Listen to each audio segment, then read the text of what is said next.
Et c'est parti pour la reconnaissance de ce PTV niveau Club 1.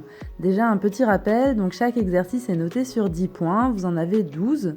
Ensuite, les exercices sont répartis en 3 critères de notation. Soit vous allez être noté sur le choix de l'allure, ça va dépendre des exercices. Dans ces cas-là, si vous êtes à cheval, c'est l'allure la plus haute qui vous rapportera le plus de points, donc le galop pour 10 points et le trot pour 5 points. Et si vous êtes à pied, ce sera 10 points pour le trot et 5 points pour le pas.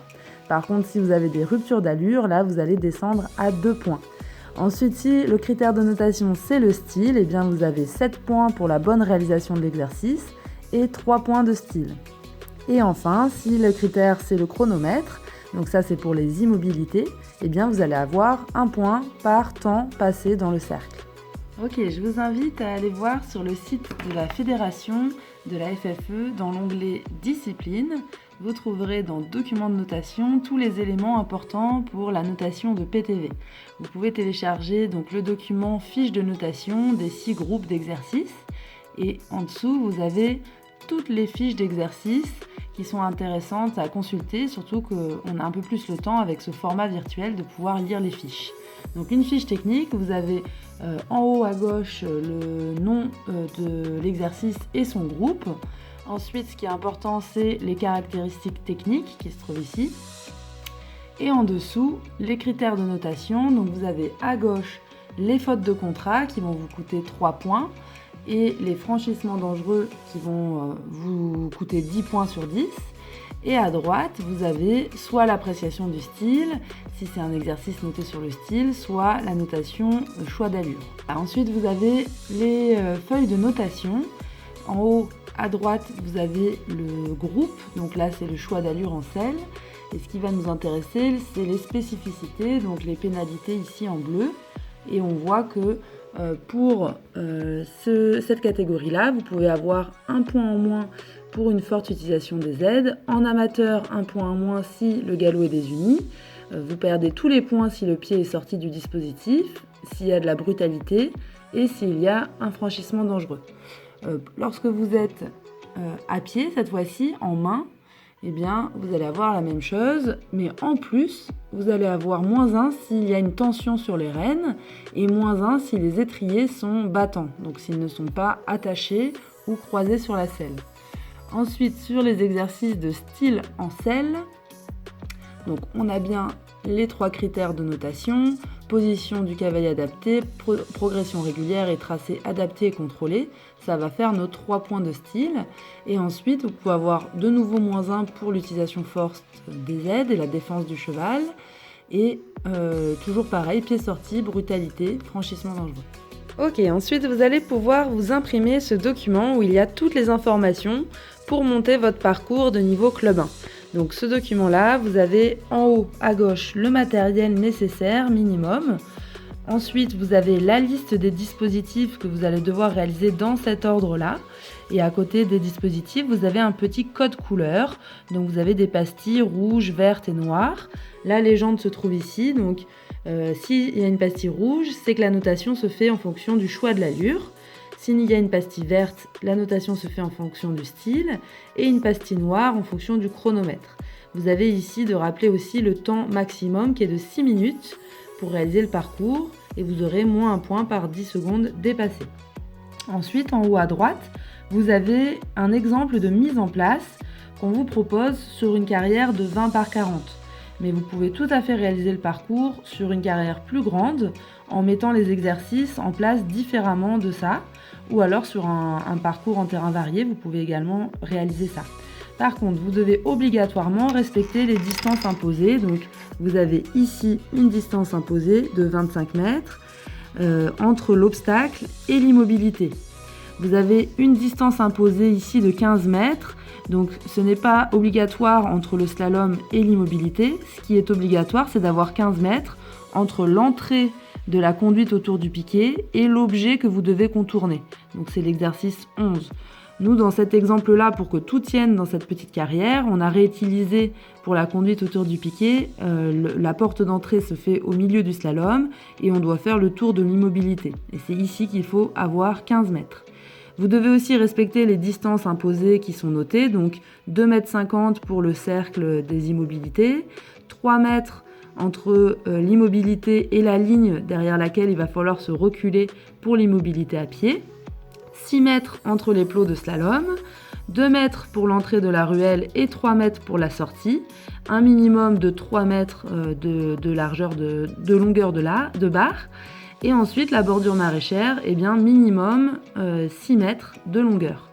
Vous n'êtes pas obligé de rassembler ces 3 exercices ensemble, on vous a proposé ça pour utiliser le moins de matériel possible, mais si vous avez un grand terrain, n'hésitez pas à séparer le gué, la ruelle et la bordure maraîchère, vous pouvez tout à fait faire ça. Ensuite, vous allez avoir une proposition donc, du parcours avec le numéro 1. On commence par la ruelle main droite. Ensuite, sur ce parcours-là, le plus logique est de faire la diagonale pour ensuite aller faire le numéro 2, la bordure maraîchère. Ensuite, on va faire l'obstacle. On enchaîne avec l'immobilité qui se trouve à 25 mètres de l'obstacle obligatoirement. Ensuite, on vient chercher le slalom. Et on revient pour faire l'immobilité à pied, donc on laisse son cheval dans le cercle et on se recule derrière la ligne de plot ici, qui est à 3 mètres. Ensuite, c'est la partie à pied, donc on part de l'immobilité, on va faire le slalom en main, le reculé en main entre les barres, l'obstacle en main et le montoir. Donc le montoir est libre à droite ou à gauche. Ensuite, après le montoir, donc, on va aller faire la conduite autour du piquet. Donc on passe dans la porte qui passe au travers du slalom, on fait le tour et on repasse dans cette même porte. Et on termine par le gué qui est simulé par la bâche qui se fait au pas. Donc vous devez commencer et terminer votre parcours arrêté en faisant un signe à la caméra. On regarde maintenant ça en image avec Matador, donc sur un exemple dans une carrière de 20 par 40. Donc vous levez bien le bras ou vous faites un signe à la caméra pour déclencher le chronomètre en étant bien arrêté. Puis vous partez sur votre parcours, donc là je vous propose le parcours strictement identique au plan que vous avez. On commence par la ruelle que je fais au galop, donc sans rupture d'allure, ça vaut donc 10 points sur 10. Vous pouvez tout à fait faire des transitions entre les exercices, ce n'est pas pénalisé. Par contre, toute volte est pénalisée de 3 points. Donc ensuite, je me dirige vers la bordure maraîchère, encore une fois, exercice à choix d'allure que je franchis au galop pour avoir le maximum de points. Je vais ensuite vers l'obstacle, noté sur le style que vous pouvez aborder au trot ou au galop comme vous voulez. On enchaîne 25 mètres après par l'immobilité à cheval. Attention, dans ce niveau-là, vous devez obligatoirement tenir vos rênes en main ajustées. Et dès lors que vous allez tendre vos rênes, le chrono va s'arrêter, vous aurez gagné 1 seconde par temps resté dans le cercle. Donc ensuite, vous allez ressortir de l'immobilité et vous pouvez tout à fait ressortir comme je le fais pour avoir la place de repartir ensuite sur le slalom. Ça ne compte pas comme une volte puisque chaque tracé, dès lors que vous rentrez dans un exercice suivant, repart à 0. Donc là, je n'ai pas recoupé ma trace depuis que je suis sortie de l'immobilité. Ensuite, je pars sur le slalom à choix d'allure, donc 10 points si c'est réalisé au galop sans rupture et sans toucher de plot. Ensuite, je prends la diagonale pour me diriger vers l'immobilité à pied. Donc cette fois-ci, il faut arrêter son cheval donc dans le cercle, faire attention que les rênes soient posées librement sur l'encolure, elles ne doivent pas toucher de matériel, pas toucher votre selle. Vous vous placez derrière la ligne de plot qui est à 3 mètres et vous comptez jusqu'à 10. Attention, vous n'avez pas le droit d'intervenir en faisant des gestes, sinon le chronomètre va s'arrêter. Par contre, vous pouvez tout à fait utiliser la voix. Prenez l'habitude de compter les 10 secondes pour savoir quand est-ce qu'il faut retourner chercher son cheval. Ensuite, je croise mes étriers puisque c'est la partie à pied et je prends l'habitude, moi, d'avoir des rênes mousquetons, de décrocher un mousqueton pour avoir un peu plus de longueur de rêne. Donc à pied, si vous oubliez de croiser les étriers, c'est -1 par exercice. On part sur le slalom en main. L'allure la plus haute à pied, c'est le trot pour avoir 10 points. Faites toujours attention d'être bien devant votre cheval pour le travail à pied en trek, c'est important. Et je me dirige ensuite vers le reculé en main et il faut avoir des marqueurs bien visibles. Vous voyez là la ligne bleue à dépasser. Je dois franchement la dépasser avec les antérieurs. Et dès lors que Matador franchit cette ligne, la notation du reculé commence. Il ne faut pas avoir de rupture d'allure jusqu'à ce qu'il franchisse la ligne rouge. Et s'il touche une barre, ce sera 3 points en moins également.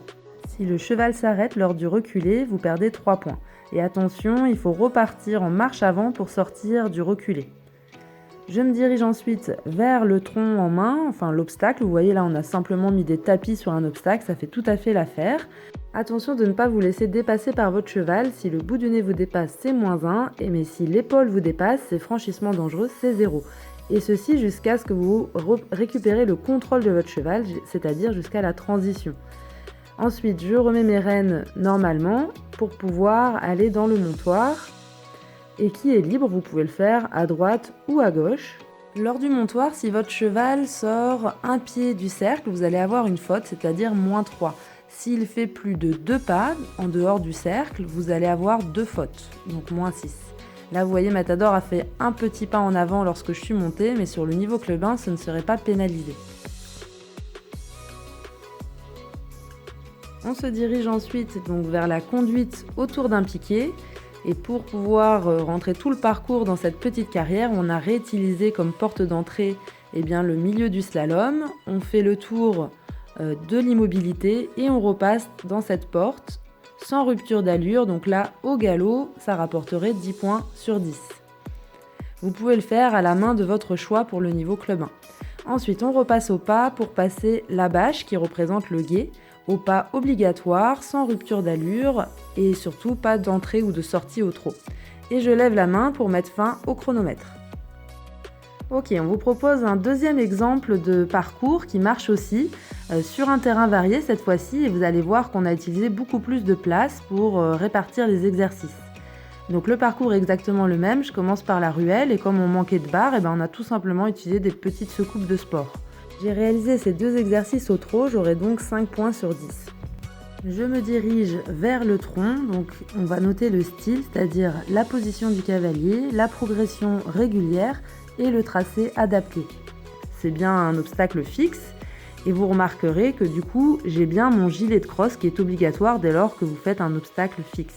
Ensuite, on a l'immobilité 25 mètres plus loin, donc à cette distance-là, on ne voit pas très bien les secoupes. L'idéal, c'est que votre caméraman puisse se rapprocher. En cas de doute, si le cheval se met à bouger, ce sera à votre désavantage. Si on ne peut pas voir clairement les secoupes. Et ensuite, vous pouvez partir sur le slalom. Et donc cette fois-ci, le slalom, je le réalise au trot. Ça me rapporterait donc 5 points puisque c'est un exercice à choix d'allure. Vous voyez que cette deuxième proposition de parcours, le tracé est vraiment différent, mais par contre, on respecte bien l'ordre des exercices qu'on vous a imposés et également les 2 distances imposées obligatoires. Mais vous pouvez tout à fait vous adapter à votre terrain. Dès que la jument franchit le cercle, ça déclenche un chrono et vous avez 10 secondes pour sortir et aller derrière votre ligne de plot. Ça va assez vite, il faut être rapide et vous allez perdre 1 point par seconde dépassée si vous mettez trop de temps à installer votre cheval. Ensuite, on déclenche un autre chrono pour attendre donc 10 secondes lorsque vous êtes derrière cette ligne de plot. Vous pouvez récupérer votre cheval ensuite, pensez bien à croiser vos étriers pour la partie à pied. Je vous rappelle qu'en PTV, vous pouvez tout à fait choisir de ne pas réaliser un exercice. Il vous suffit de vous arrêter et de faire un signe au juge, donc en l'occurrence à la caméra. Vous perdez juste les points de cet exercice en question. Je pars sur le slalom en main, l'allure la plus haute étant le trot, j'aurai 10 points si je ne fais pas de rupture. Donc vous allez perdre également 1 point s'il y a une tension sur les rênes. Ok, on se dirige ensuite vers le reculé en main. C'est idéal si votre caméraman peut se rapprocher puisque c'est un exercice qui est vraiment dur à juger à distance. Et on va vous demander de ne pas avoir de musique et de laisser le son original pour pouvoir entendre s'il y a une barre qui est touchée. Et donc la notation se passe dès lors que la jument franchit la première ligne de plot et jusqu'à ce que la deuxième ligne de plot soit franchie. Donc ici c'est des petits marqueurs jaunes. Et c'est pas le plus visible, donc essayez de prendre des couleurs vraiment très flash. Ensuite, on va se diriger vers l'obstacle en main. Vous avez 2 manières de le franchir. Comme je vous ai montré avec Matador tout à l'heure, donc dans le mouvement continu. Et avec doigt, je prends plutôt l'habitude de l'arrêter devant l'obstacle pour avoir le temps de passer l'obstacle et l'inviter ensuite à me rejoindre. Ça me permet de mieux contrôler la réception et d'éviter qu'elle ne me dépasse. Toutefois, vous pourriez perdre 1 point de style si le juge estime que la progression n'est du coup pas régulière. Ça va dépendre un peu de la manière dont vous réalisez l'exercice. On continue donc avec l'exercice numéro 10, le montoir. Donc je prends bien le temps d'abord de remettre mes rênes bien comme il faut avant de me présenter dans le montoir. On installe son cheval, attention à ce que les 4 pieds soient bien dedans et ne pas oublier un petit postérieur à l'extérieur.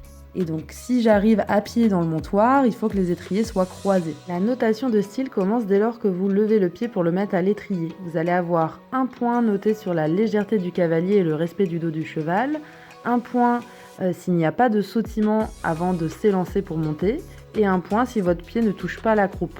On a pris ici une petite liberté par rapport au règlement fédéral parce que c'est très compliqué de noter si l'étrier est chaussé à l'endroit en vidéo.